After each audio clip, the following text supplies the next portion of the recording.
Welcome back to the Boundary Corner podcast, along with my partner Brian Siegler. I'm Curtis Wilson. This episode is presented by Dr. Lord Jeremy Counts at Main Street Pharmacy in Blacksburg, Virginia. If you love this podcast, if you love the Hokies, and if you love the town of Blacksburg, make sure you are supporting Main Street Pharmacy when you make your way to town. Whether you need prescriptions, a tube of toothpaste, or just want to say hello, let Jeremy and his team take care of you. The money you spend at Main Street Pharmacy goes towards the things that you love and support. So next time you're in Blacksburg, head on down to 301 South Main Street. Tell them Curtis and Brian sent you. Big man, how you feeling tonight? Buddy, I'm feeling good. We're here on a Tuesday night. We are kind of full on into fall now. That weather was nice today. Oh my gosh, the weather's been nice. It feels like since the middle of last week. After the hurricane came through a couple weeks ago, it feels like it hasn't turned back. We haven't seen it. I got fall baseball on over here. Yankees, Guardians, Indians, 4-1. We start getting midweek football this week with the Fun Belt going on. There we go. On Wednesdays, and then the MACtion starts pretty soon on Tuesdays. There'll soon be a MAC game back here. Baseball up here.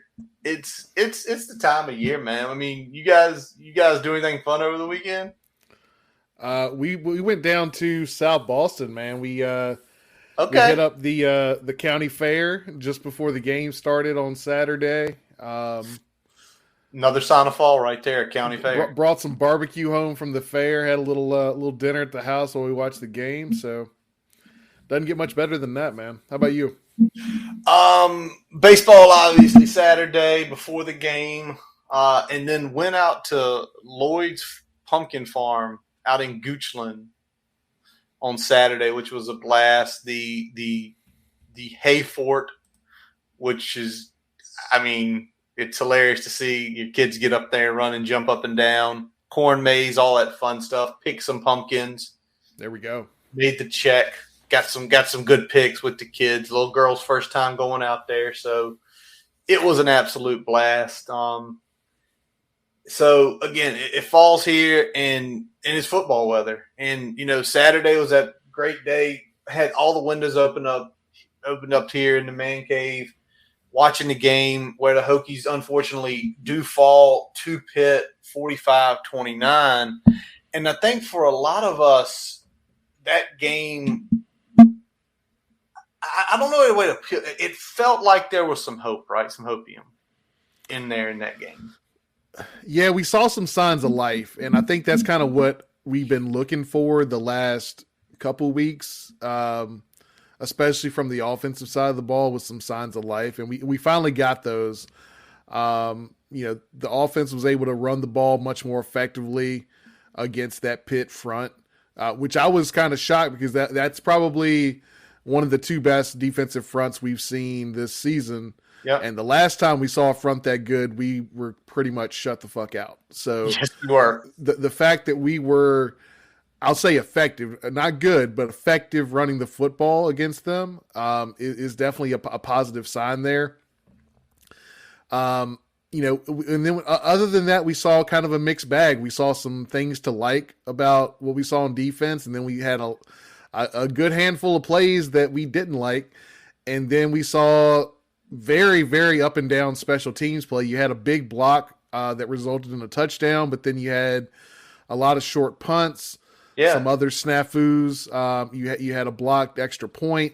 So there was there were things all over the place that, were I think good things and things you can build off of and things that you just kind of look at and scratch your head and say, how do we let that happen? Well, let's start there with the thing that probably scratched our head the most is kind of a regression of the defense on Saturday, but it wasn't in all areas. But let's be honest, Brian, it was really only one area. There's really only one player. One player, one area. And it's the one player Brian mentioned that he knew he was banged up. He was hoping we didn't see, and that was Izzy Abedanaconda. I mean, over 300 yards. And you look at those numbers. I had someone who was out of town as a Hokie fan say, "What happened?" Like, oh my God, they ran all over us. I'm like, dude, they didn't run all over us.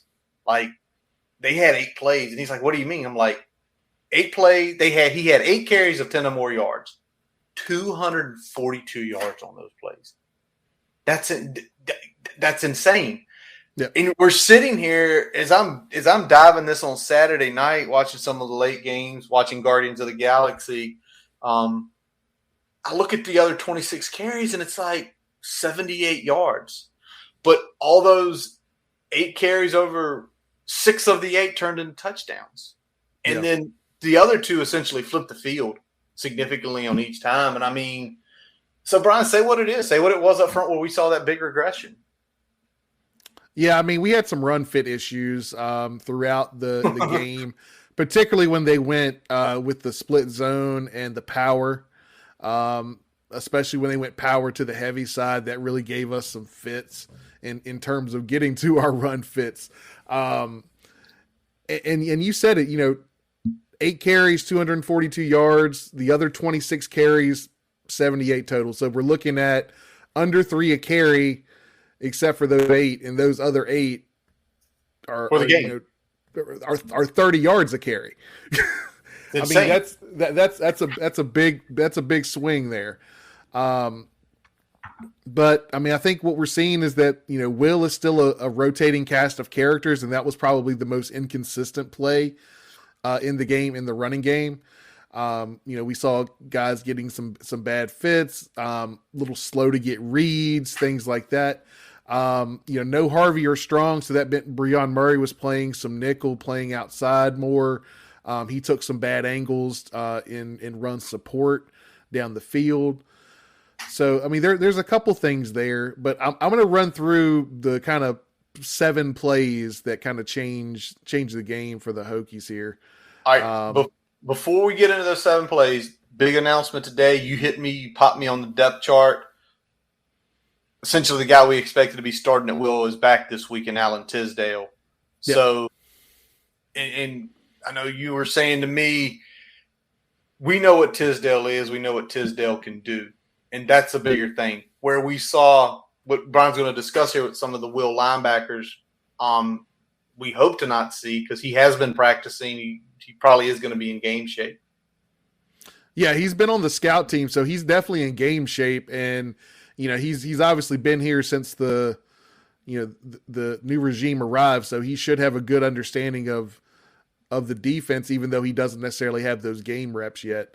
The question at this point is that, is he going to be full bore this week? Is he going to be on a pitch count? What's that going to look like? But in terms of having a guy that has a combination of talent and experience, there's really no one better for that position on the roster right now. So hopefully that we see some uptick there. But let's get into it. The first play that we're looking at here is a 38-yard touchdown, split zone.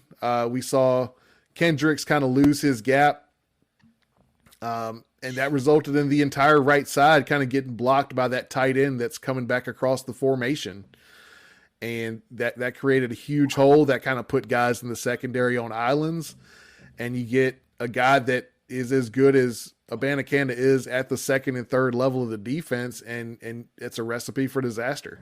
Me and you stared at this play for about 10 minutes looking at it today, because we're still trying to figure out what the line call was, because Kendricks is, what'd you say? He was in 3, right? He was in a 2-eye. He actually shifted to a 3.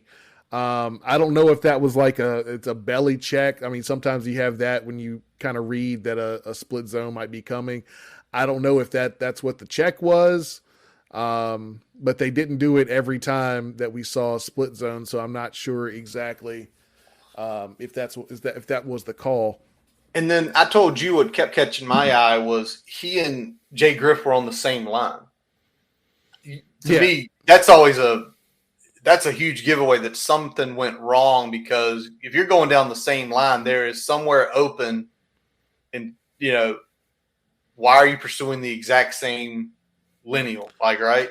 Well, the other thing is that when Kendricks jumped outside, I was like, that looks a little funky, but he jumped outside and then he didn't attack the tight end or the end of the line of scrimmage the way you think he would if that was what he was supposed to be doing.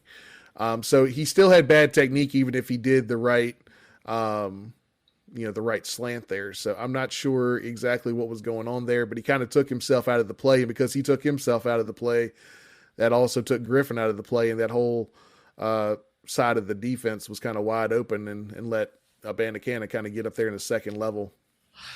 And like me and you looking, like you said, if he just attacked the tight end, he likely pushes the tight end because of the size differential. Kendrick's 295, that tight end's about 140. He likely pushes him right into that run lane where if nothing else, you at least pinch that lane down where Izzy either has to go through it slower, more hesitant, or he has to kind of bounce it out, and that puts it back in play for Griffin there. So yeah.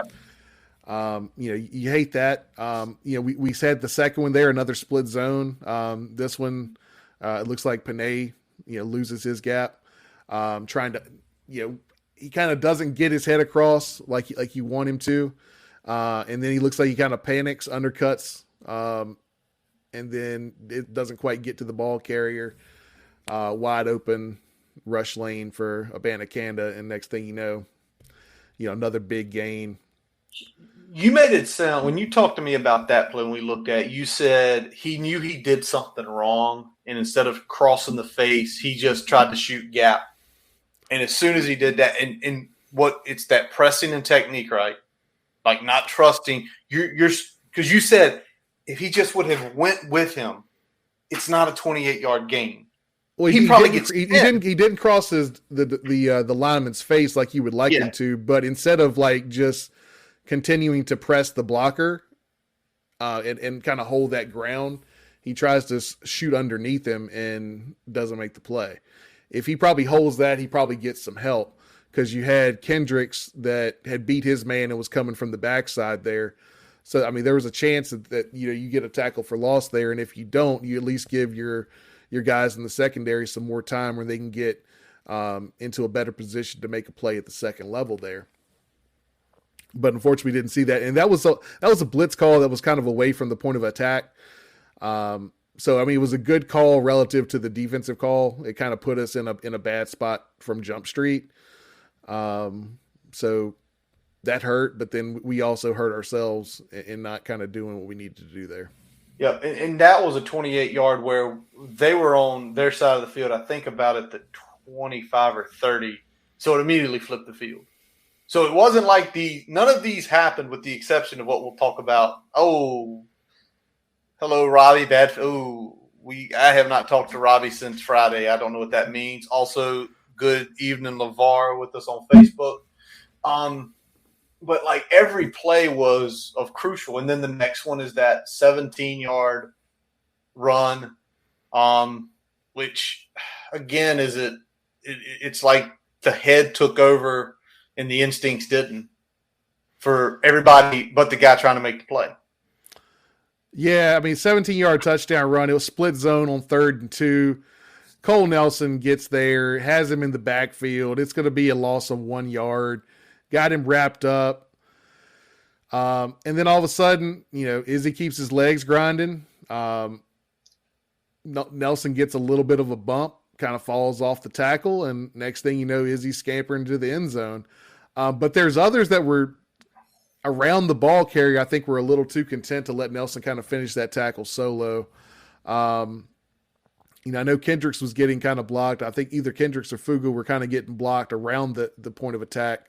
So you kind of understand that. But, I think Dax and Keonta were a little more hesitant than I'd like them to be of getting in there to kind of finish that tackle off.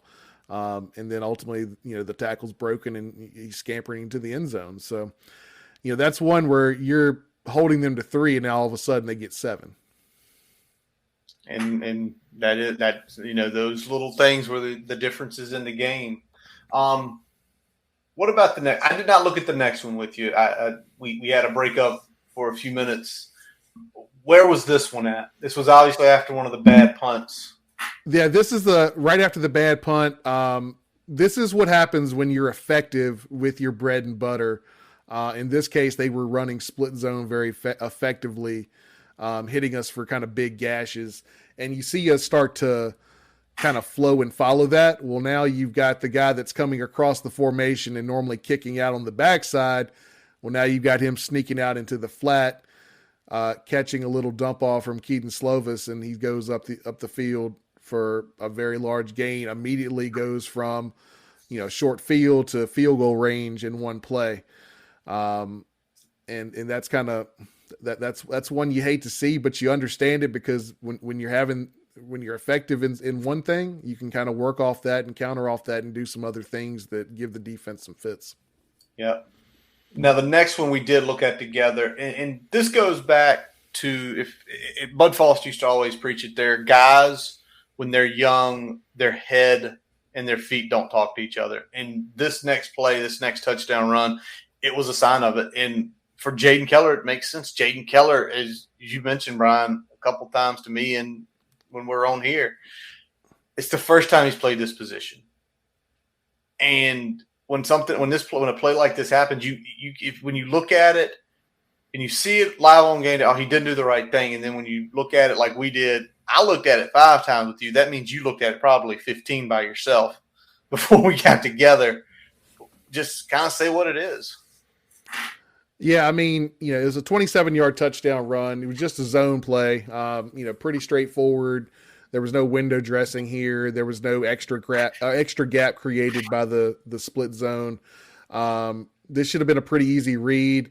Keller's a little slow getting his run read. He doesn't mirror those zone steps, and a little hesitant with getting that read and making that move towards the line of scrimmage. And now all of a sudden you've got a lot bigger area for that running back to kind of scoot through. And the guard that came up to get the block actually didn't do a very good job of getting him, but he got, because of the slow read, he only had to get a piece of him. That was enough to get Izzy up the chute and into the end zone. Yeah. But I think a big thing that I'll make with this, and then the guy we're going to talk about on the next one, is the tape, right? How much tape now Keller, McDonald's, Lawson all have. Regardless whether they move Lawson or regardless if these guys are playing in different positions, how much that's going to help them not only this season, because all the red shirts are burned for them. There's no need to – but for next season and those off-season film studies and seeing you hesitated right here. Wow, well, I saw this. Remember your key. What's your key in this case?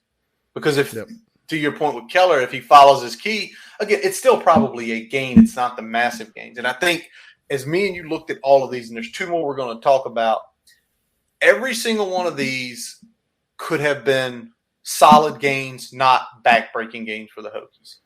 And when there's a game that's essentially a 2-score game, that's what this is, stopping a handful of these is a flip and a potential win for the Hokies. All right, let's talk about the next one. It unfortunately came right after the Caleb Smith fumble where Hokies have momentum. What did we see on this one where you could tell Chamari Connor was frustrated with that late hit at the end to get an extra 15 for him?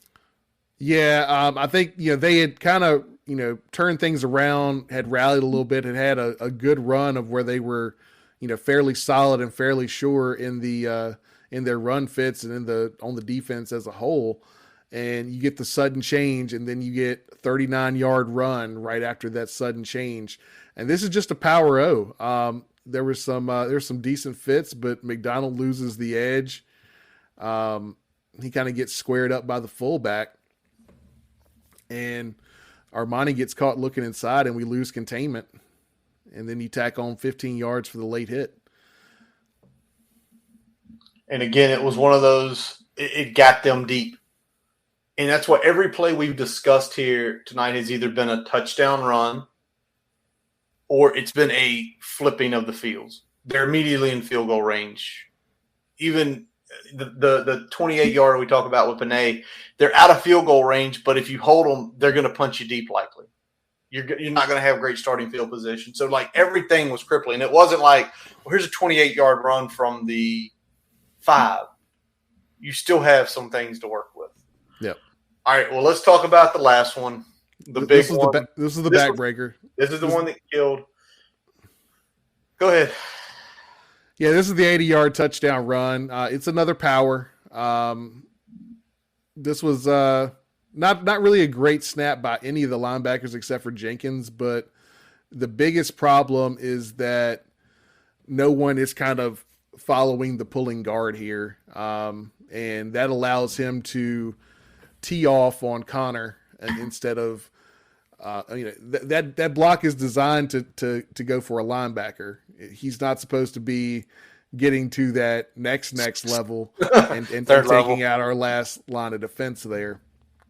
And they did a lot in the second half with kind of having those two tight ends and then shifting them across the formation before the snap.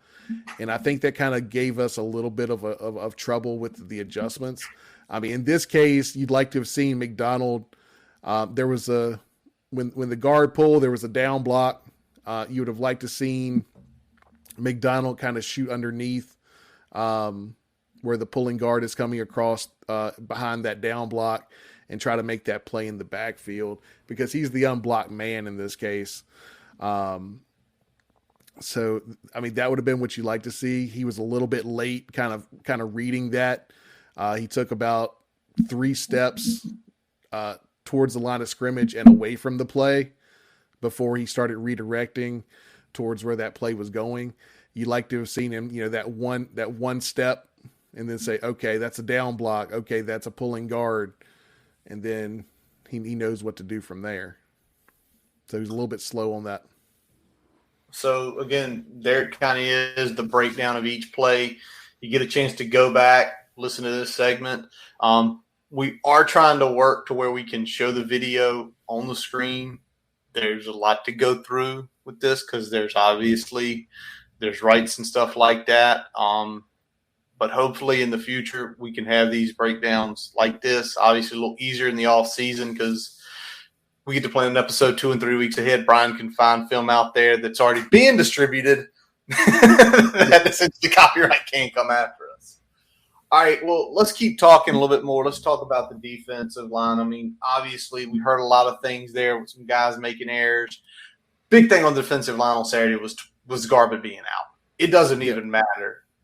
He is the best defensive lineman, and him being out hurts regardless.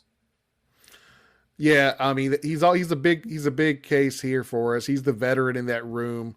Having him out kind of takes both our top end talent off, but also kind of a veteran leadership in that group across that line. So it's kind of a double whammy in that case. Yeah.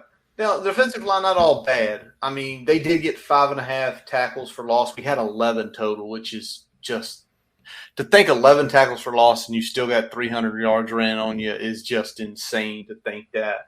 And, guys made plays. Don't get us wrong. There were some errors, but guys were making plays. But I'm going to tell you, Josh Fuga stood out. There were times on even a couple of those big runs where he was doing his job and collapsing the offensive line of Pitt. And of all the guys, I think in my eyes, he's taking bigger strides in this system than anyone thus far. And it's maybe because he's a little bit younger and not been here as long. What about you, Brian? I mean, I think it's that. I think it's also that he's a little bit more in terms of the prototypical size of what they're looking for. I think he's a little bit more in that mold. And, I think he's cleaned up a little bit. So I think you're seeing him have a little bit more motor this year than we've seen in the past. And I think that's helping him out a lot. He's doing a good job of trusting his technique and then using his physicality to make the plays there. Let's talk about Nelson too, because I think he had a few rough plays in this game, but he also showed that he could hold up at that defensive end position for a little bit extra time here, because he got a whole lot more snaps in that game than he would have normally. Yes. So, you like what you see. You need to clean up a few things, but there's something to kind of build on there. Yeah, it's all the building. It's all seeing, especially every time you see a young guy make a good play. Like with the Nelson, as he was coming in pursuit and he got to Izzy. Yes, the tackle was broken, but the reality is, you go back, Brian, he had the tackle broken, but reality is, as long as he stood there, which was about a 2-second count, there should have been 2 to 3 other Hokies finishing that tackle off with him. Yeah. And that again, it's where we see, well, the tackle broke, he made a mistake. In reality, no, he did everything right. His job's to get there. He's also a second-year player. Can he get stronger where maybe next year, year after, he makes that play and he doesn't need help? He gets the guy. It's kind of like what Dwight Vick says a lot. They're still learning how to make those winning plays. True.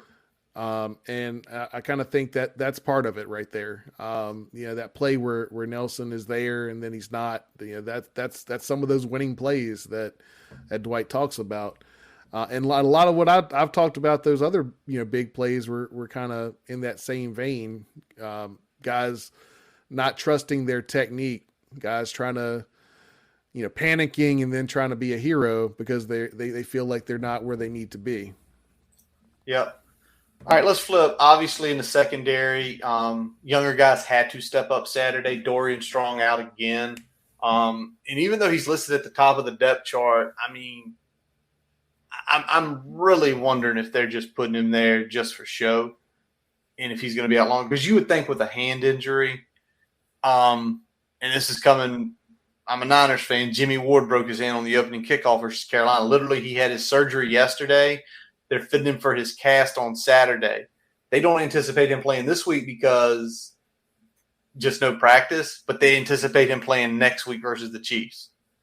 I'm wondering if it's a little more with Dorian or if it's one of those things where is he physically spent this season? He's only played 4 games, and it's like, listen, some of the best stuff you do is with your hands. He has a good press. He uses his hands very wisely. Is it one of those things where if we put you back on the field and you can't use your hand, does it take some of your best aspects out? Yeah, I mean, that's the big question mark at this point. We don't know exactly what that injury entails. So until we do, it's kind of hard to speculate, why it's keeping him out for an extended period of time. And, we had, DJ Harvey was out as well. So we had kind of the youth movement out there. We had Delaney, Hughes was Johnson, out there. Hughes. Yeah. Stroman playing both because of the lack of depth. I heard Price say it today. He played field and boundary safety, which means Chamari was coming up.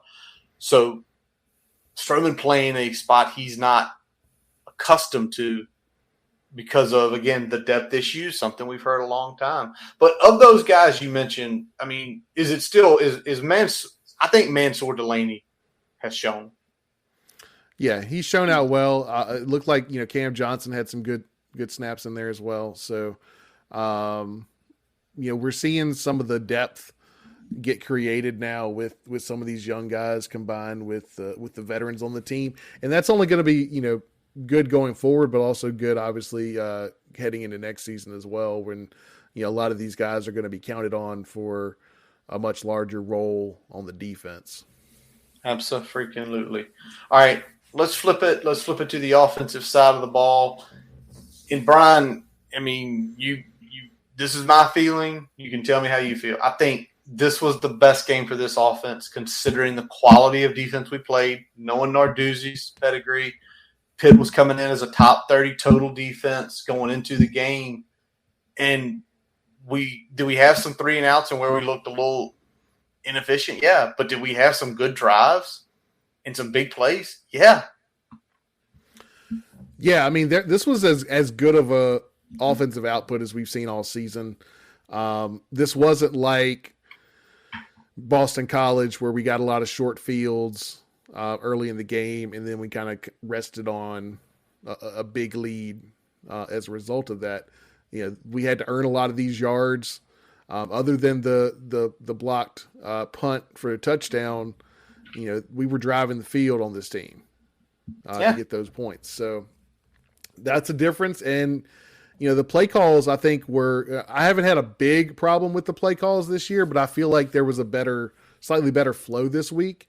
Wondering if Brad Glenn being in the box there with Tyler Bowen was kind of a benefit for him, seeing some things a little differently and helping with that flow. But I mean, honestly, the biggest one is getting Malachi Thomas back in this Oh my gosh, offense. yes. I mean, you take a look at Malachi and just his stats. I mean, they gave him a fair amount of run. I mean, 15 carries, 84 yards. He went over 5.5 a carry. He had a touchdown. He broke a big 29-yard run. He broke some other ones. And I mean, just kind of looking, you talked about his vision. And what we saw a couple times, that vision, he saw the hole, he went, right? And some of them weren't big gains. They were like 3 and 4 yards. But now it's 2nd and 6. Okay, do we want to run the ball again? Do we want to take a shot? We're at a play call level where we can do anything we want. The goal is to gain positive yards. But if a safety peeks up or something, right, let's take a shot. And the other part about him, and it's just you notice the vision. When he hits a hole, his legs don't stop. His legs do not stop running. Yep. And that's awesome to see. Yeah, he's I said it a little bit last week when we were talking about it. He's stealing some extra yards, right? Yeah. He's the guy that turns that 3-yarder into a 6-yarder, that 5-yarder into an 8-yarder. And he did that all game. And his vision immediately has helped this offense, and the offensive line looked better. I don't know if they were more confident, having Malachi behind them. But the holes were there earlier, and he found them and hit them and got some positive yards out them. Most of the time he carried the ball. There wasn't, we didn't really have the negative plays that we've been accustomed to. We didn't really have as many of those 0 and 1 yarders that we've been accustomed to. There was some solid first down gains, but now we weren't out there, getting chunk plays a lot. No. There were some, but we weren't getting consistent chunk plays, but we were getting enough where we could effectively run the rest of our offense, except for that one little period in the third quarter there. 100%. Now, with having him come back, obviously Keyshawn King's role goes down. He only had 5 carries with a couple receptions, but he broke the big one. We body blowed. We got down the field to the 19, and they ran that little play to him on the inside, and that lane opened up, and 19 yards touchdown. I think maybe it's game flow. We didn't see him as much. We did see even Grant Wells benefited. He had some good draws and some good read options where he ran because the run was effective. Ooh. When there's a threat, when you're threatening with both areas there, then both areas can be more effective. If you're not ever running your quarterback, then the read, no one's keying on the quarterback. We ran the quarterback enough where he was an effective key, and our running back was effective enough where when our quarterback kept it, there was some room to maneuver. So very nice on that side of the ball. Now, Brian, offensive line had a little new blood. We saw Brody Meadows get some run, and Brody Meadows got some run, and then we saw a lot more of Braylon Moore this week as well. And let's talk about that play we looked at, and it showed you why he has been getting hyped and why very soon I think he's the starter. The 9-yard touchdown run from Malachi Thomas.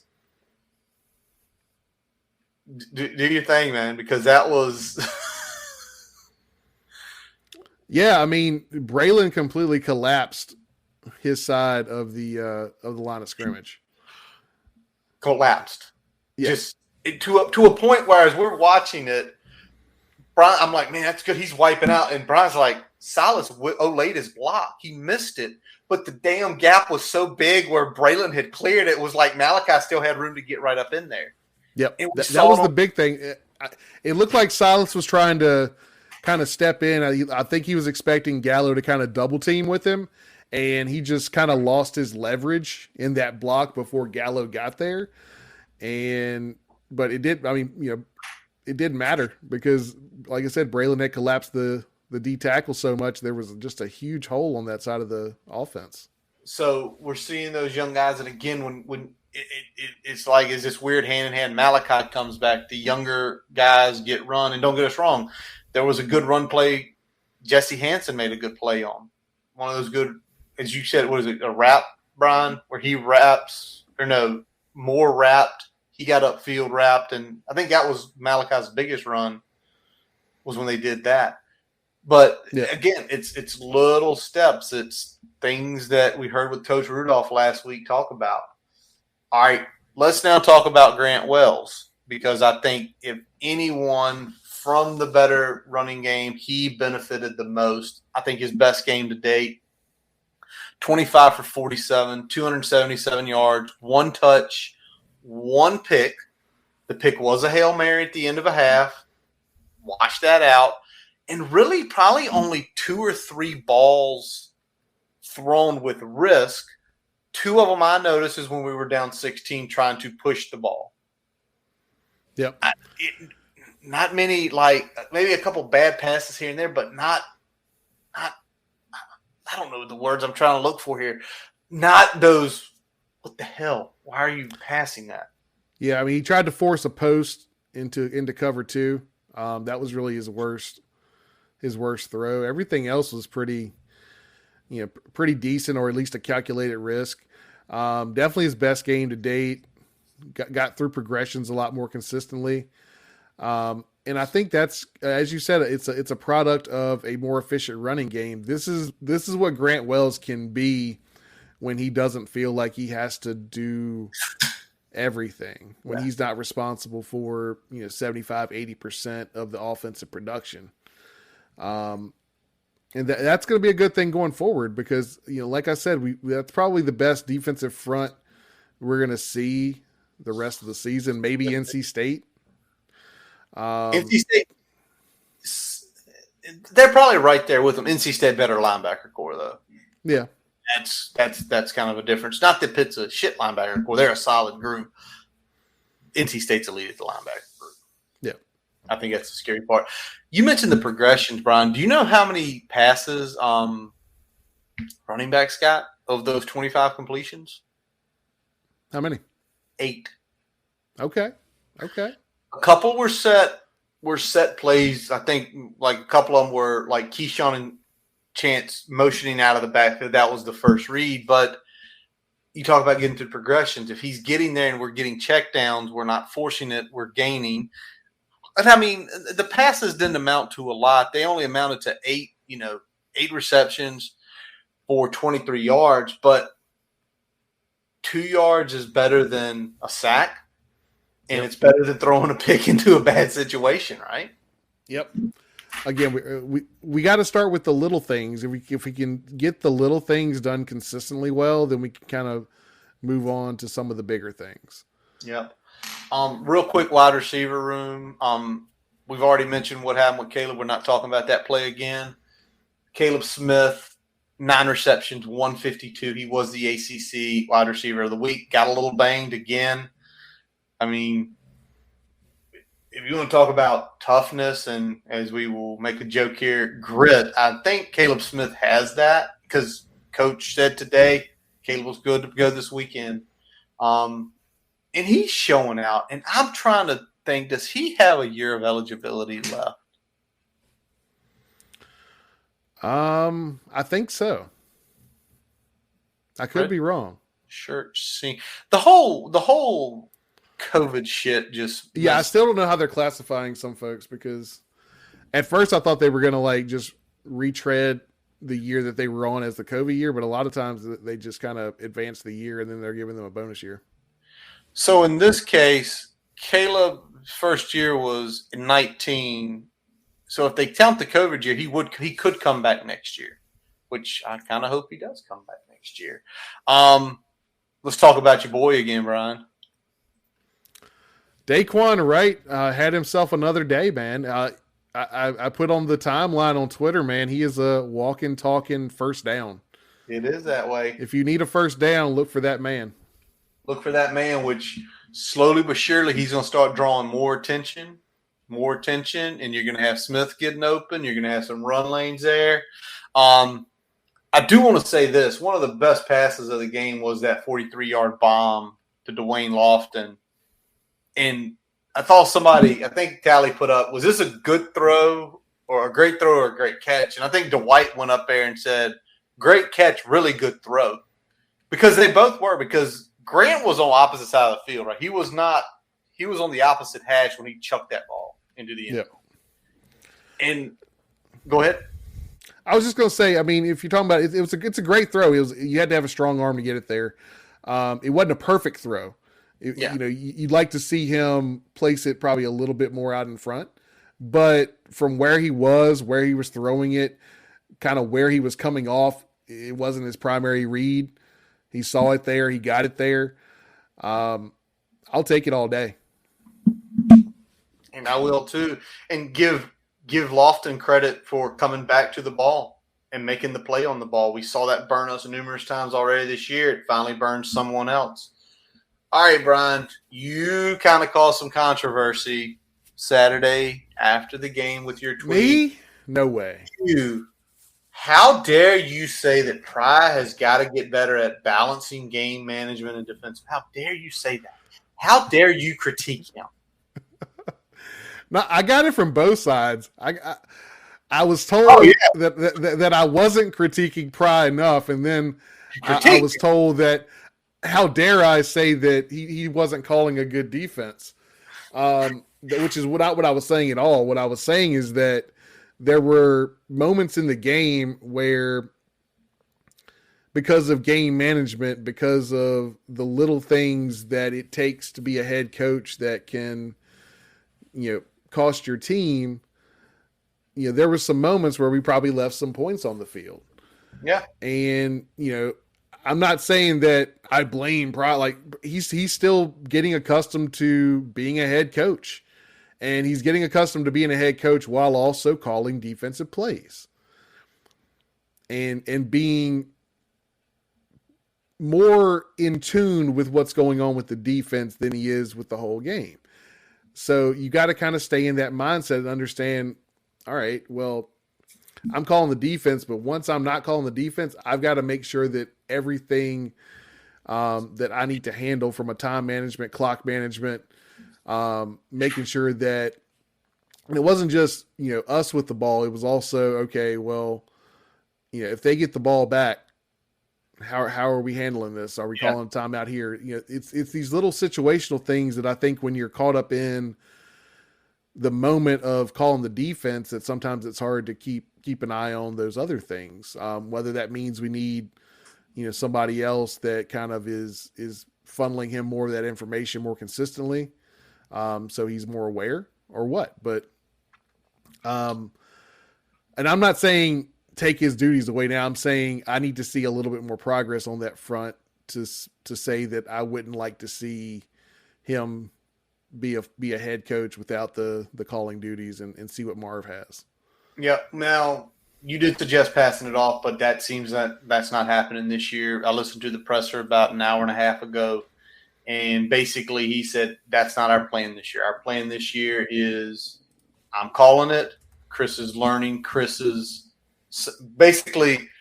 going through the motions of what a defensive coordinator does every week. The only thing he's not doing is calling the games on Saturdays. He's making the on-field coaching essentially what they do. So again, they sound like they're sticking to that. Now it did sound like Pry has basically said to his mind, when this season ends, I'm done. I'm not calling it anymore. I'm going to turn it over to Chris, because I think that's something where, as a coach, he knows he has to continuously evaluate his staff, and he needs to know, all right, if I give Chris 2 full years of calling these plays, is he still our guy year 4? Yeah. That's kind of the pieces that, just the way he was mentioning it, that's kind of the feel that I'm getting from him. Yeah, and I get that to a point. I appreciate that. He's sticking to the plan on that front. I wasn't necessarily saying I'd like to, that has to happen for me to be happy. I was more saying I want to see some progress on him as a game manager to feel comfortable with him having the dual role. Well, that's where you hope he has an analyst working on that, like how much time you spend there. And the question is it over the next 6 games, instead of him on the grease boards or potentially in those conversations, that's strictly Chris. And then as they get back onto the defensive side of the ball, Chris in his ear, here's how we're updating, here's what we've been discussing. Then he makes the decisions of what plays to call. Yep. All right, let's go with some other college football news and notes. One comes from the professional world, but you'll understand in a minute. Brian Harsin got fired. I feel like this is like 8 months too late because those boosters wanted him gone last February, and I mean, they were trying all sorts of shit to get him fired. Yeah, I mean they were doing everything they could to get him out last year. He would have had to damn near win the SEC this year for them to have made it through the year. And the fact that they obviously have not been the team that you want them to be just made this a lot easier for them. Yeah. But he wasn't their guy to begin with. He was because they screwed the pooch, and down there is no real AD, and the boosters have all the control. But the issue with boosters, they have money, which is great. What most time they don't have are clear visions. I want to win. Well, motherfucker, everybody wants to win. Well, it's one of those things where, like with an AD, you can kind of filter a vision through one channel, a collective team. When you've got, 100+ multi-million-dollar boosters calling the shots, that's a lot of voices in the room. It is. It very much is. All right. Another guy got fired from the professional ranks, but I think anybody that follows football expects him to be in college, perhaps next year, maybe the year after. And that's Matt Rule gets fired from the Panthers after the 49ers kick him around. I win some beer from a buddy at work. I mean, it's all good things. But you sit here and look at the landscape of college football right now, and Nebraska being open, Georgia Tech being open, Auburn being open. Programs in big conferences that do have some legacy. I think he's going to land there. Even though he legitimately, I don't think it's an NFL contract like a collegiate contract. He's literally getting $800,000 for the next 48 months, which is just insane. So does he really want to coach? Because if he does so, you ask me straight up right now, Nebraska, it probably would be the play based on what he did at Baylor, what he did at Temple, how he developed and built that culture. I think that's where he lands. Yeah, I mean, it wouldn't shock me at all for sure. There's going to be a lot of jobs open, but that feels like the most natural fit at this point. All right, we got one more thing, Brian. You put this in, so I'll let you lead it because you got your mind here. Yeah, we're just going to throw a big rest in peace out to Angela Lansbury. Absolute legend, stage and screen and small screen as well. Small screen, big screen, bed sticks and brooms or bed knobs and broomsticks, man. As a kid watching that movie for the first time. I'm still I'll throw on an episode of Murder, She Wrote from time to time. One of those shows you used to watch with your grandparents back in the day, and now it's like, all right, I'm gonna throw it on. It's still a good time. It holds up a lot better than you think it would too. Really? So. Okay. Well, I always used to think about that. It used to come on CBS Sundays at 8. So I can still remember it's kind of like the 420. It would be the 425 game, then 60 Minutes, and then Murder, She Wrote. My grandparents wouldn't change the channel if we went over there on Sunday afternoon. Yeah, there was a time, I think with season 5 or something, they did a Murder, She Wrote Magnum PI crossover where they did one episode where she guest starred in character, God. And then they did a continuation of that story where he was on her show. So it was kind of a pretty cool crossover for the network back in the day. So rest in peace to Angela Lansbury, any child of the 80s that did not have a feeling for that show. you might have lost a lot of things. Yep. All right, Brian, we got one more piece to hit here. Earlier this week, we did lose a commit. My son, Tink Kelly, down in Daniels County, South Carolina, athlete, cornerback, wideout, decommitted. He decommits about 8 hours later. I am blessed to receive an offer from Clemson. Yep. Are we shocked? Not shocked. That was one that we were. You were hyped about. Like you knew he was on radar. Yeah, and we knew he was under the radar. At the same time, it's like you understand it too. I mean, that's the in-state school for him. Who was it? Team. Somebody said to us this week, that's like the Blacksburg High of Clemson. It's like literally right there. Like, yeah, so it sucks. I mean, but those are the things that are going to happen. I'm interested to see if anything picks up in the next few days here. Do we throw any additional offers out? Are there players that we've been holding on, or players we potential have not committable offers to that we now make it committable? Yeah. Also this week, I mean, I'm shocked by this. Jonathan Penix is going to announce this week down in Appomattox, and I'm sort of shocked his top 10, he did not have us in there. Yeah, that was interesting. Kind of disappointed. We'll see what that looks like at the end of the run, but yeah. I mean, I was shocked by it as well. Yeah, when I saw it, I was just kind of shocked of, we've already got one kid from Appomattox in there, and I don't know, it stinks because especially after we knew how hard we hit the state and where he ranks, that just sucks. Okay, let me do this. All right, we are going to get. Yeah, we're going to move on. Close the book. We closed the book on last week in a decommit, and then a kid that didn't even put us in his top 10 in state. So, book closed. All right, before we get into Know the Enemy, looking at Miami, we are going to take a quick pause for a message from our digital partners. You're tuned into Auto Intelligence, live from Auto Trader, where data, tools, and your preferences sync to make your car shopping smooth. They're searching inventory. Oh, yeah. They find what you need. They're going to find it. You can make a budget for your wallet to help you succeed. Pricing's precise and true. So true. It's smarter car shopping. Ooh. Just for you. Oh, it's just for you. Ooh. Find your next ride at autotrader.com. Powered by Auto Intelligence. As we take a quick break, we'd like to tell you about getting your free website report from our digital partner, Grassroots Digital Marketing Studio. They'll tell you how your website ranks on Google, on-site SEO, and social media. No commitment to buy anything. You can get your free report by visiting grassrootsdigitalstudio.com/free-website-report. Now back to the episode. All right, Brian.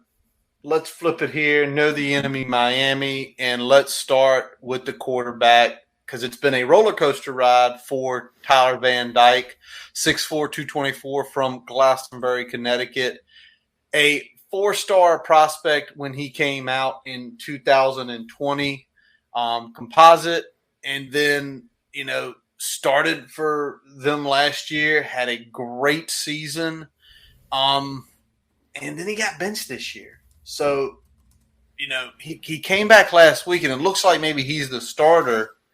Because he tore up, they lost at UNC, but he went for almost 500 yards, completed over 70%, 3 touchdowns, 1 pick. Of what you looked at this year, is anything sort of, why do you think they benched him? I'm confused by this.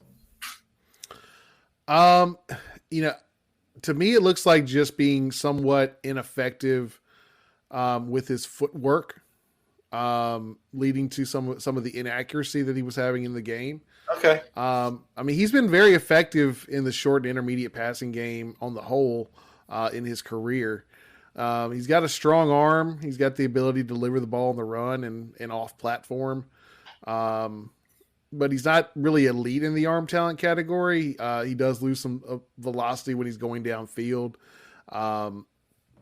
but another part of his game is that athleticism. So he will be used on design runs. He will use his legs to extend plays and sometimes look downfield to throw it. Sometimes looking to run and just grab that first down.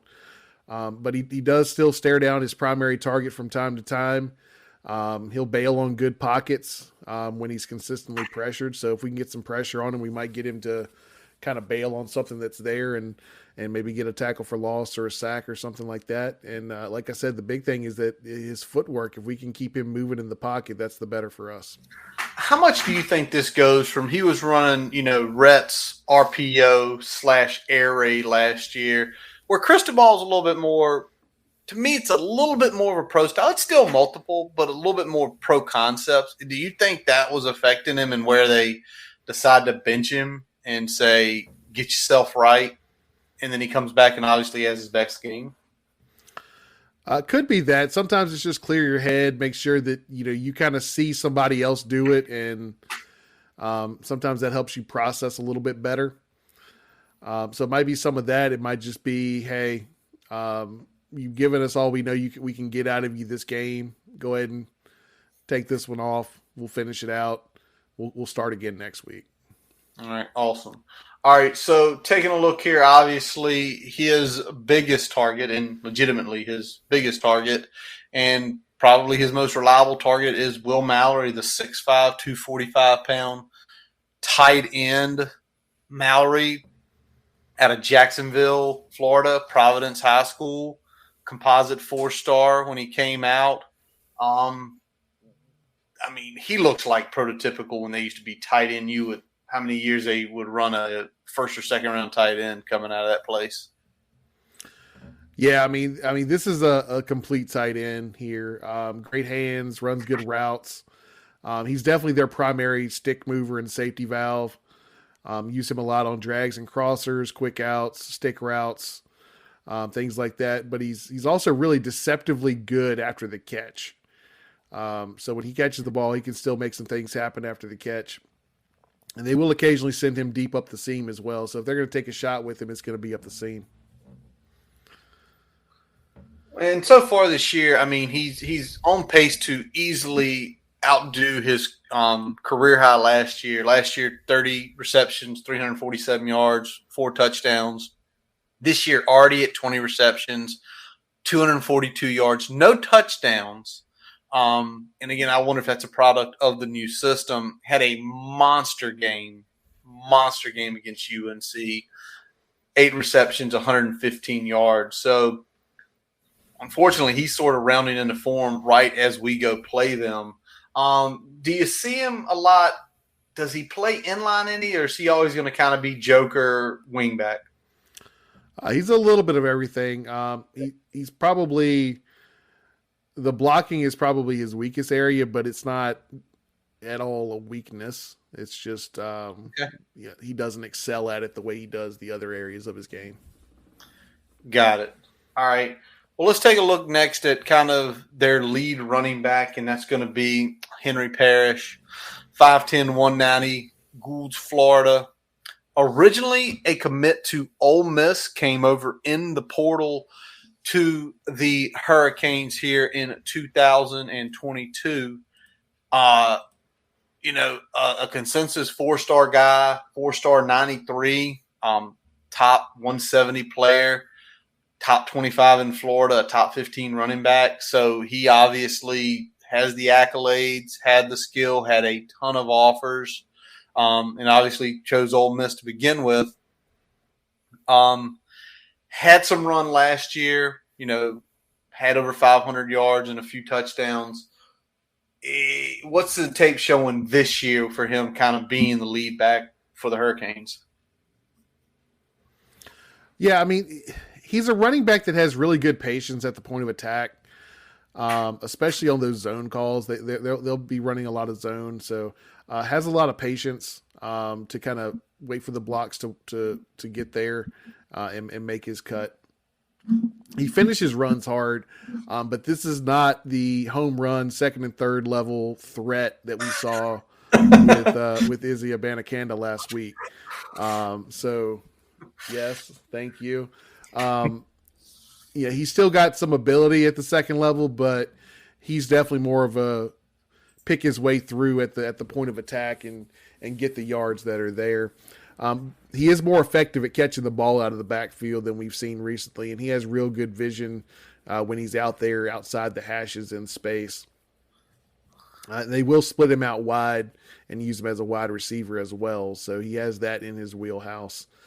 But he can be disruptive with good penetration. So if we can get some of the same penetration we saw last week, if we can put that effort together this week, I think we'll be all right. Yeah, you mentioned about that. I mean, he's got 13 receptions, 101 yards already this year, so they are using him a ton out of the backfield. And on the ground, I mean, he's averaging right at 5.48 a carry, 378 yards, 4 touchdowns. But his last 2 games, he's kind of fell off a little bit. Combined versus Middle Tennessee and UNC, 25 carries for only 76 yards. So he's kind of come back to earth after a solid game against A&M and obviously really tearing up the early season sort of lesser opponents. So I'm interested to see if they'll stick with him because behind him, no one's really grabbed the reins per se in the running back room. You know, you got Thaddeus Franklin and Jalen Knighton, you know, they're averaging under 4.5 a carry. Thaddeus Franklin does have 5 touchdowns, so he's kind of maybe made his role as the goal line short yardage back there. So it's kind of interesting to see what they'll do.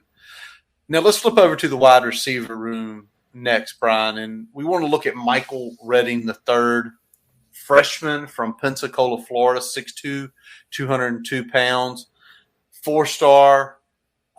On 247 Sports, a ton of offers all over the place. A top 200 player, another top 30 player in Florida. You know, you get a top 30 player in Florida, it's usually going to be really good. What are you seeing from him as far as it goes? Yeah, I mean, he's a great route runner. Really good after the catch ability. He understands how to find and settle into those soft spots in zone coverage. And he's kind of the outside of the stick, outside of the hash stick mover. And he's their primary intermediate route target. But he is a below average blocker. So if they try to, use him in the run game as a blocker, he doesn't hold up very well. And he's not a legitimate deep threat, just his skill set combined with Van Dyke's inability to kind of push it downfield with good velocity doesn't really match up well. So they don't take a ton of shots downfield. All right. And so far this year, I mean, solid stats, not blowing the world away with, 14 receptions, 183 yards, only 1 touchdown. And you talk about that intermediate, a long of only 20, which is really interesting to see. And just kind of looking at them in general, looking at their wide receiver room, only one guy has a catch above 50 yards, which may be something we weren't expecting to see there. And that was Xavier Restrepo. So, is it just the offense? Is it the guys aren't talented? Do they not have the speed? It's interesting to see that. And it might go back to what they've been recruiting towards for the last couple years before – they hired Josh Gaddis. Well, Gaddis, I'm thinking about the head coach, and it's just completely blocked my mind. Cristobal. Jeezy Lord. Because when you go from that sort of air raid concept to more pro style, maybe you don't have the field stretchers quite yet. Now let's talk about it. You just mentioned his name. We all know about Josh Gaddis. Successful at Alabama, successful last year at Michigan, has made his way down to the Hurricanes, sort of kind of rough out of the gate. But what do you see from his scheme?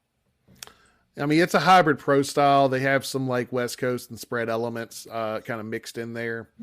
A lot of pro formations and schemes with more up tempo. Some of that air raid kind of mindset still a part of this offense, but it's ran with more traditional formations and schemes. but it's still a kind of get the ball out of your quick, get the ball out of your hands quick type offense when they're throwing the football.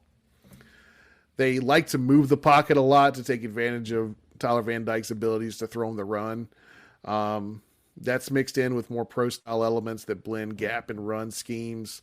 And they use a variety of formations and motions to create advantages in that run scheme. But as I said already, they don't take a lot of shots, and they are not a very good team when they get in the red zone. They don't put the ball in the end zone very often. Yeah, and we'll talk about that a little later. Let's also talk about this real quick. They started the season by hanging 70 on Bethune-Cookman. Since that point in time, they have scored only 94 points. They are averaging right at 23 a game. And when you look at their statistical data, the data in general is always going to show you, well, now they're averaging over 30. Reality is, since week one, they're averaging 23. So it puts me on that alert of, don't always trust the numbers. Break the numbers down a little bit, take certain things out, and usually you get more of the real story of what's going on with the team. All right, well, let's flip it over to the defensive side of the ball, led by Kevin Steele, longtime defensive coordinator. And let's talk about the inside linebacker, Corey Flagg Jr., 5'11", 230 pounds, out of Houston, Texas, and North Shore High School, class of 2020. A kind of non-traditional Hurricane here. He was a low 3-star, an 83 by 247 standards, and seems like he's doing pretty good for himself thus far. Yeah, and the big thing is that he's a sure tackler and really good in pursuit, and that kind of makes that's the kind of player that gets on the field pretty quickly. Regardless of their kind of top end talent there. He does a good job of taking on the pulling lineman, attacking the gap when he reads run. He doesn't really get confused very often by window dressing or misdirection. They will use him as a blitzer fairly regularly, but he can struggle when he ends up responsible for the edge. So that may be an opportunity where we can take advantage there. But he's a solid player across the board. I mean, is he the leader of the defense? Does he make the calls from what you could see?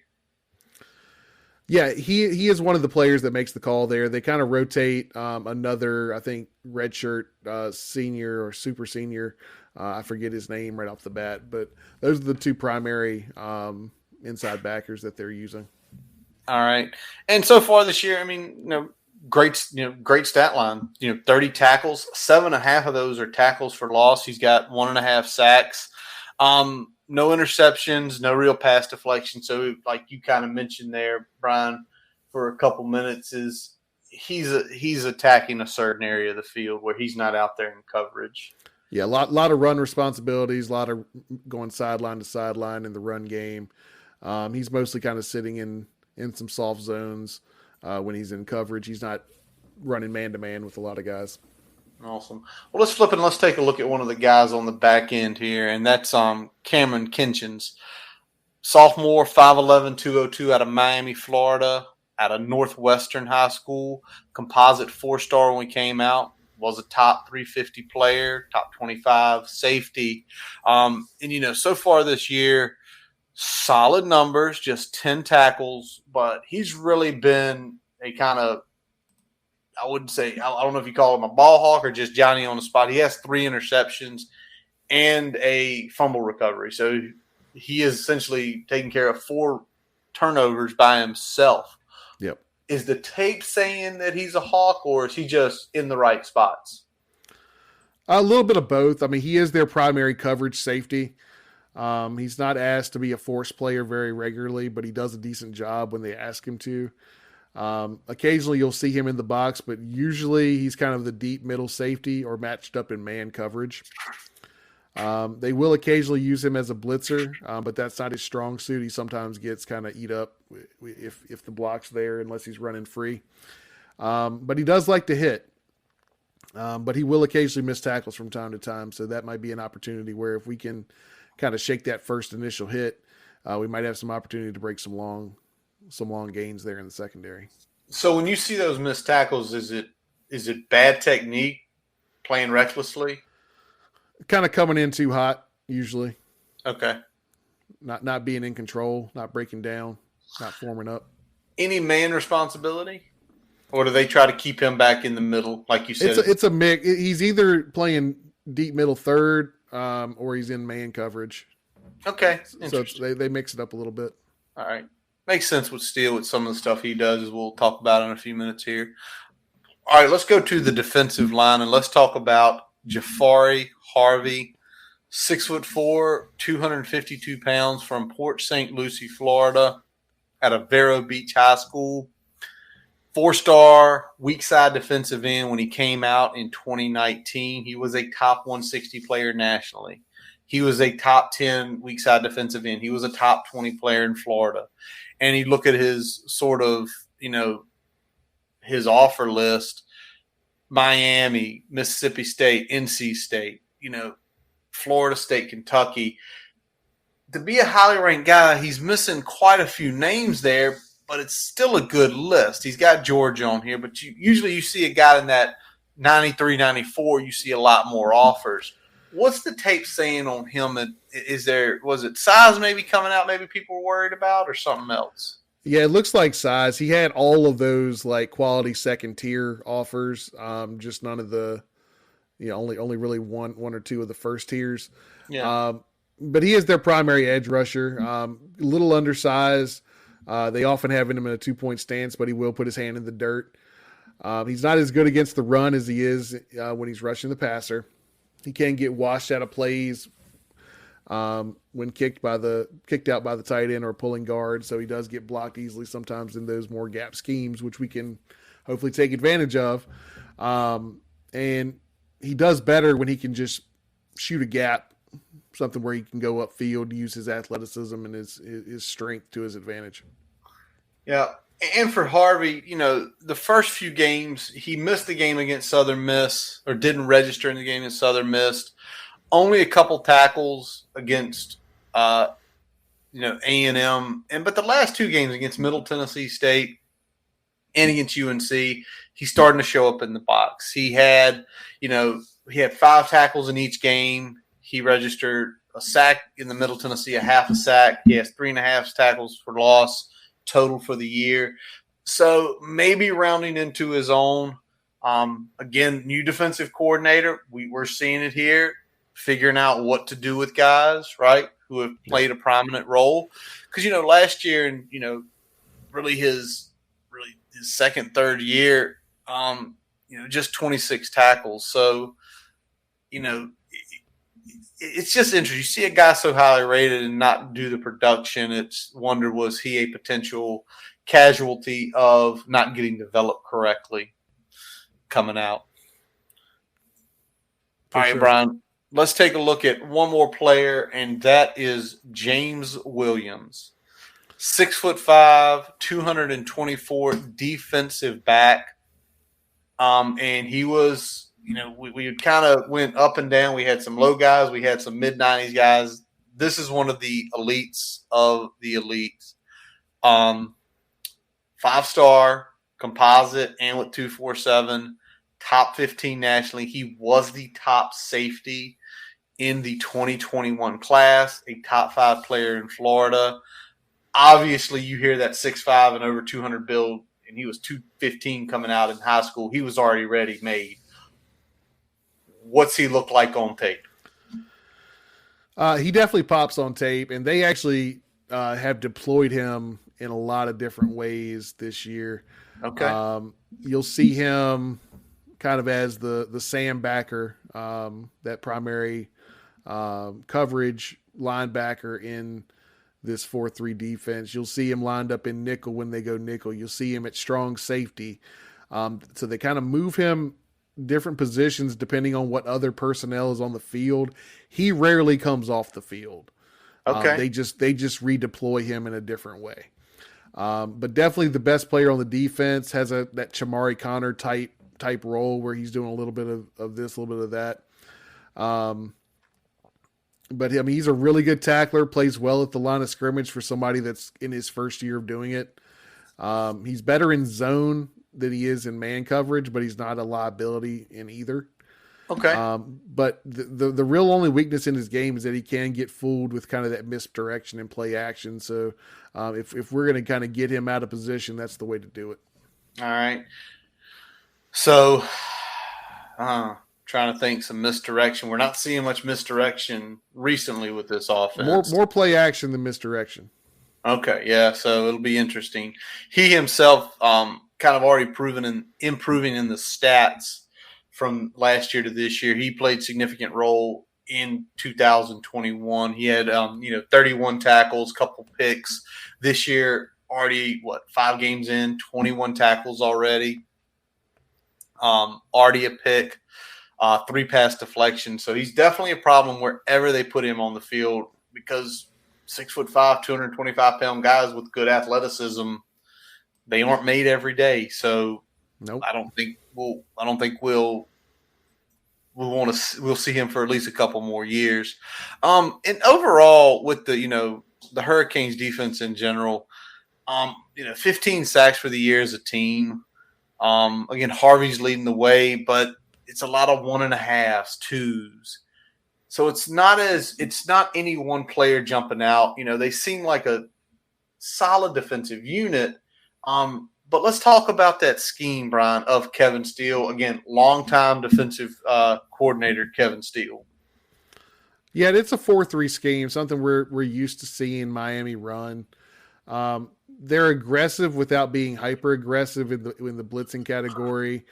They don't leave their corners on islands like we saw last week with Pitt, so it's a little bit more zone coverage mixed in there. They have below average corner play. They're not very good at cornerback. Okay. Inexperienced but talented in the safety group, like we've talked about. That group's still learning. A lot of them are kind of redshirt sophomores or younger.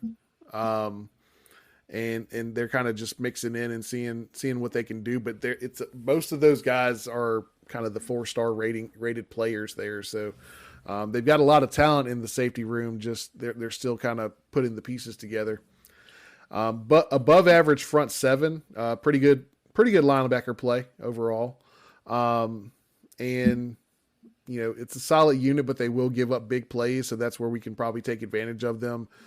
Is in that big play category. Hopefully we can pop another couple big shots down the field like we saw against Pitt this past week. All right, let's hope that's the case. And something else I want to mention real quick, and I hope this doesn't bite us in the errors. Running back room, what do you think their longest run of the year is, Brian? 40 yards, 50 yards? 26. Okay. So obviously after last week getting gashed, I'm sure run fits will be. Let's knock on some wood. That we don't double that come Saturday. Well, also, I got a feeling Correction Sunday was all about run fits for the defense, all levels. All right, let's flip to the Hokies for this game, and we're going to start out here, Brian, and something we've still done good at, got popped a couple times this week, is the Hokies red zone defense.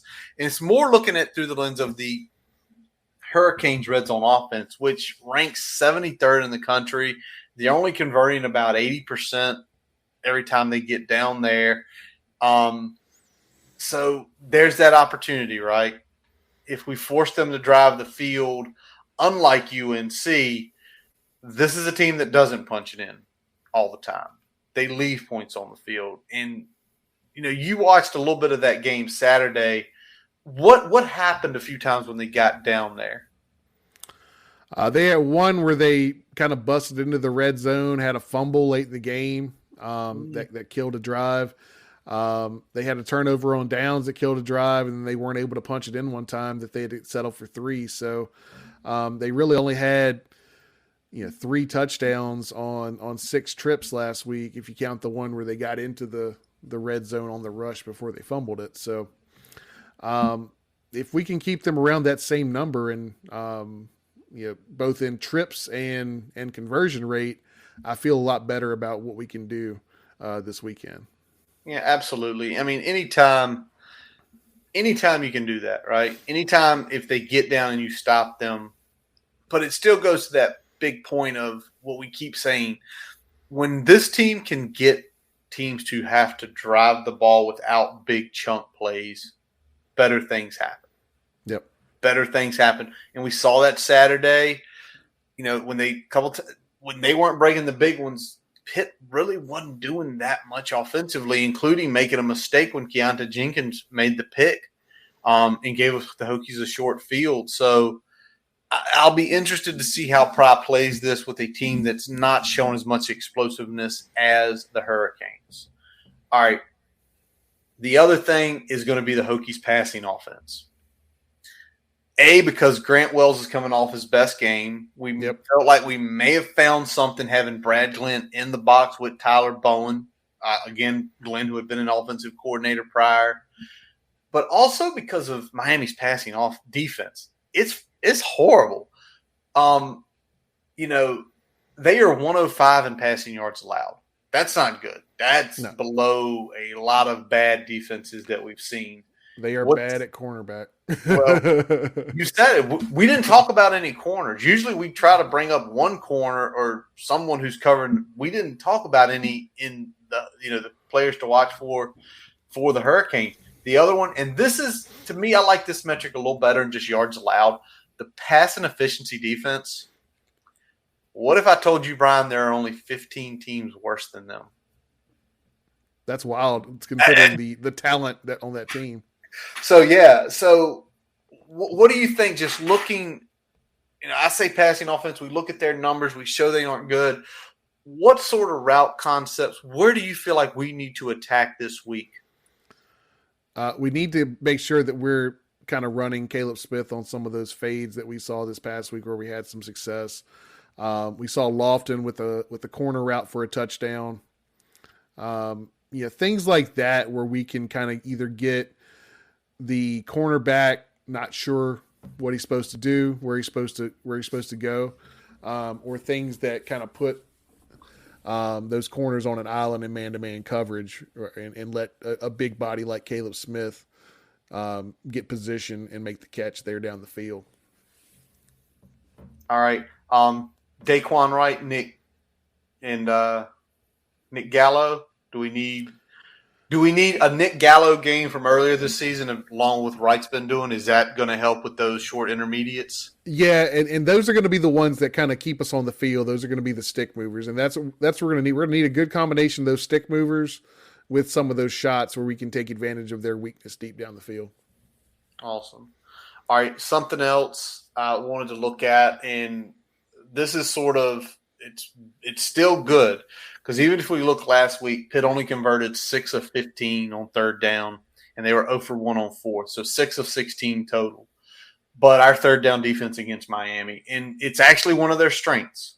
It's one of their strengths. They are 32nd in the country in converting, so they are essentially upper third of the country for that. They're converting about 46%.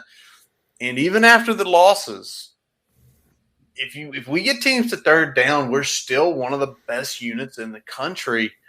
And as we looked at the data and you looked at the tape and we see more and more, this isn't an explosive team. This is a team they have to drive.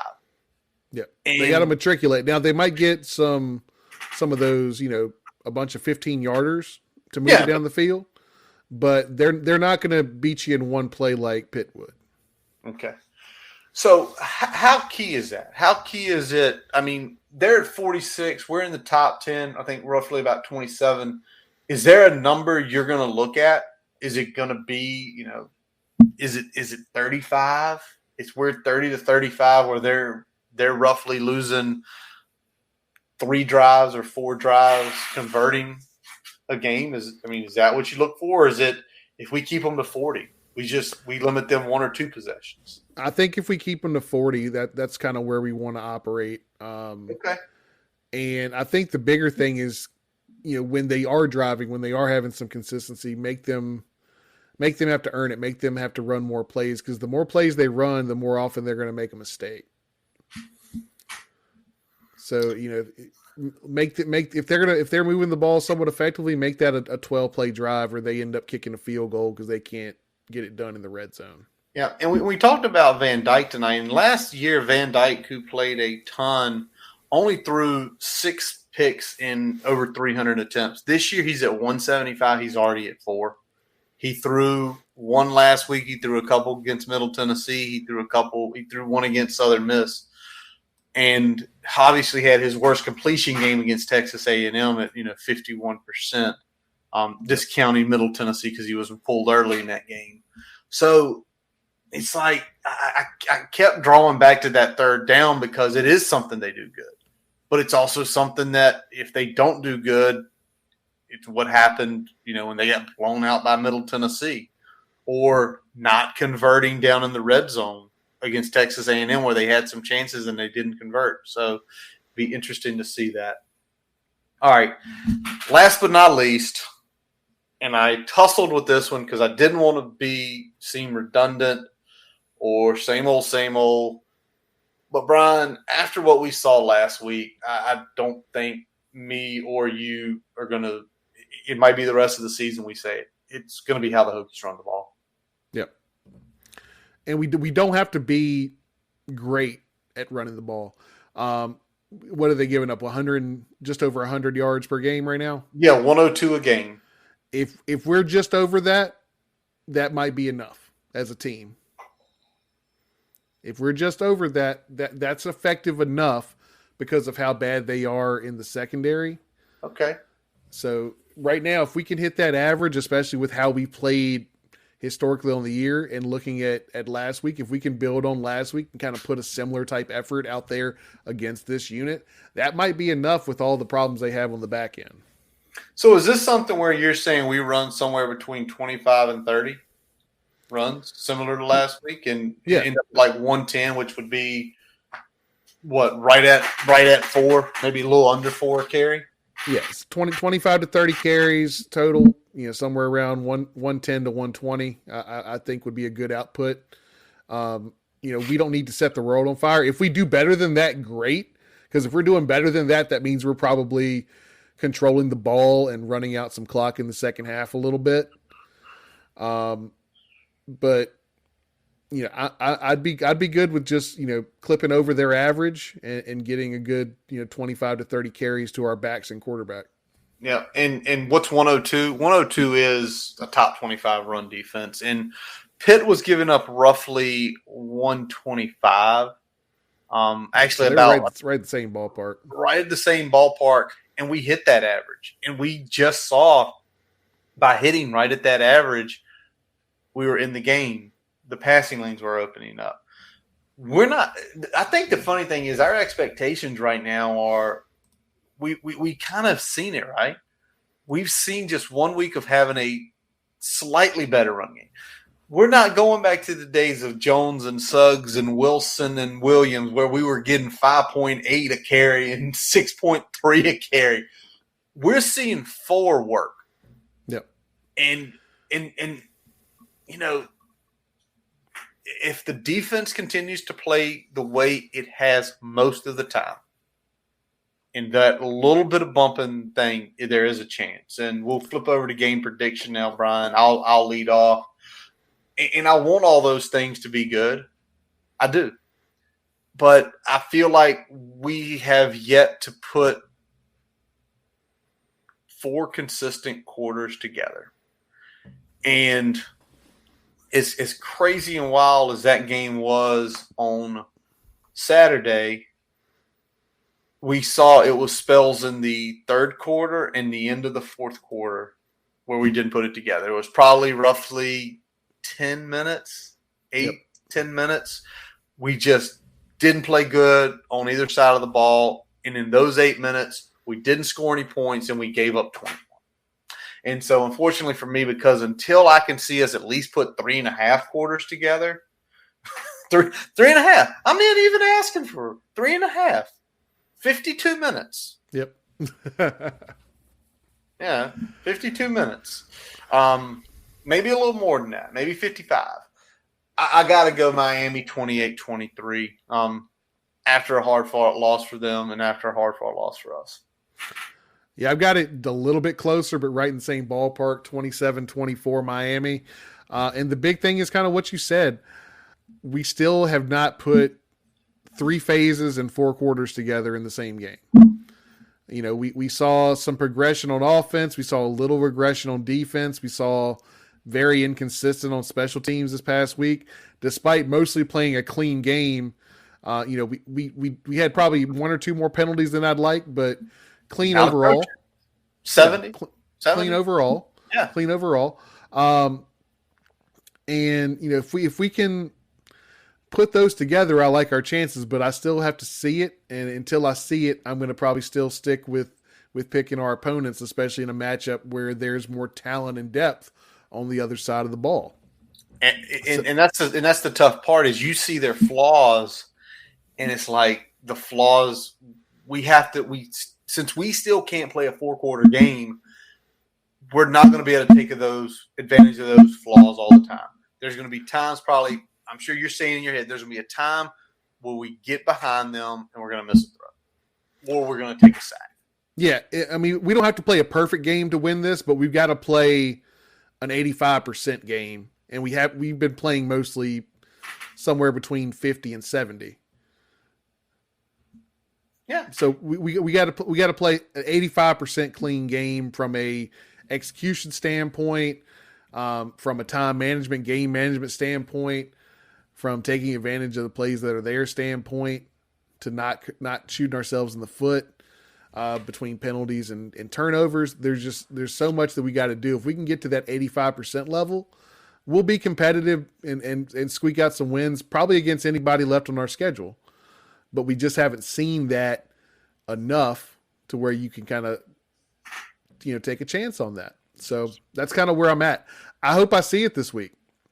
Yeah. Like I said, I hope we finally put all the pieces together, or at least most of the pieces together in one game where there's not those glaring portions, whether it's coming out of halftime and, you know, looking like shit for the first 3 or 4 drives on offense, which has been consistent. And that's bled over to the defense, where we're not playing complimentary football, and then we give up 1 or 2 scores in that same period. And that's it. And that's usually the game. And that's where, I mean, we ended up flipping that and got 2 quick scores to get ourselves back in it, you know, late third rolling into the fourth there against Pitt. But we were one sudden change away from another collapse. So we got to respond better, and we've got to come out of halftime a lot better when the adjustments are there, and not take another half a quarter to a quarter to figure out, okay, well, this is how they've adjusted. Here's how we can counter. We got to be quicker with that. All right. Well, Brian, since our game is a 12:30 kick, I'm probably missing it all. I'll be watching it on replay at some point in time in the house here. There's some good news. The thing is, me and Brian are looking for our big screeners here, and we both look at 2 of the 12. These are nice, and it's like, shit, we're not going to watch these. I'm not going to be able to watch them anyway. So what's your big screener for the week? Because this is a loaded week, 6 top 25 matchups, all times of the day, night, early, you know, noon, late. You got Penn State, Michigan. You know, is a huge kickoff at 12 o'clock. I know me and you both thought about doing that one, but you pretty much said, well, I'm not going to watch it. Why am I going to put it as my big screener? You know, you got NC State and Syracuse. Syracuse is unbeaten still. Yeah. Mississippi State, Kentucky, and then USC, Utah late. So we kind of – Do we want to get into the argument, is Syracuse the worst undefeated team left? I mean, you know, there was a timeline debate about that. You know, some Orange fans got butthurt. But you look at their schedule, you know, depending on how things go the next few games, they might not even be bowl eligible until the last game of their season. It's true. NC State, Clemson, Notre Dame, Pitt, Florida State, Wake, and then Boston College, who has played better as of late. Gave Clemson a pretty good fight on Saturday night. But, Brian, all those good games, we'll probably be catching the afternoons of most of them. What's your big screener and why? I'm going Alabama at Tennessee. That's the biggest SEC matchup of the week. We still got Hokie transfer, Hendon Hooker pulling the string at Tennessee. Still pulling for him big time here. Tennessee 7.5 home dog, and I'm taking them in the points in this one. I think it's going to come down to the wire. I'd like to take Tennessee outright, but I think it's going to come down to the wire. All right, that's good. I like that. Obviously, there are the rumors: is Dolly Parton going to be the picker? I hope so. That'd be sweet. Let Dolly do it. All right, with me, national treasure she is in every way, in all sorts of ways. Oh, yeah. Me, unfortunately, Brian got to lead on the big screeners this week. We literally have to go back and forth because it's just not fair for one person to lead and take the best matchup every week. So this week, I can't take the Bama Tennessee game. I will have it on here in the cave, probably on the big one, right behind me here. But the other game at 3:30, another huge matchup. Okie State at TCU. Okie State unbeaten, ranked in the top 12. TCU ranked number 8, coming off the huge win at Kansas. Okie State is getting 4.5 here, and I got a buddy at work. His dad was an Oklahoma State alum, and me and him had a good conversation about all the stuff Gundy's done there. Good, and really in the last 5-6 years, the defense has gotten a lot better. And when I was kind of looking through like how good and Oklahoma State is 8th, TCU's 12th. Oklahoma State gives up only about 24 points a game. And TCU, they're both scoring in the 40s. Okie State has proven to me defensively they can play. TCU hasn't. They've played a couple scrubs and given up some points. I'm not knocking SMU, but they give up a lot of points to SMU. So if you're giving me 4.5 points with the Fighting Mike Gundys, I will take plus 4.5, and I will call Okie State wins outright. So hammer the money line, take the points as well. Brian, anything breaking since you and I started an hour and 40 minutes ago? I think we're good, buddy.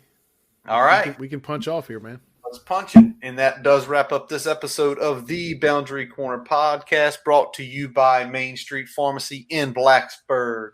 I'm Curtis Wilson. I'm Brian Siegler. Visit our website, boundarycornervt.com, to listen to all of our episodes. Well, while you're there, don't forget to follow us on Twitter, Facebook, Instagram.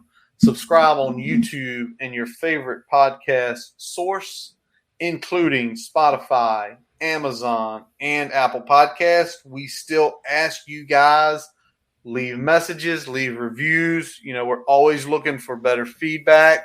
Any potential, thoughts about future episodes, ideas. We're open to a lot of different things. Now, as always, we let our buddy Jason Long play us in and play us out. Check him out at his new website, jasonlongmusic.com, where it will link you to all of his music on Apple Pie, Spotify, his YouTube account, and his Facebook page. He is going to be playing from 8 to noon at the Grandin Village Farmers Market down in Roanoke, so check him out there. And then a week from tomorrow night, so we'll mention this one again, he is going to be at Food Hut's Wednesday Market at Golden Cactus Brewery on 214 5th Street Southwest in Roanoke from 5 to 8:30. We thank you for listening. And a really big shout out last week, all the listeners out there. It was our biggest episode ever with Coach Joe Rudolph in the preview for Pitt. Over 1,200 views or downloads. We really appreciate that, don't we, Brian? Absolutely. Absolutely. Big show. Really appreciate everybody checking it out, especially the folks that jumped on YouTube. Saw a big uptick in views there, so that was huge. Really appreciate that. Absolutely. We always thank you for listening, and as always, let's go! Hokies!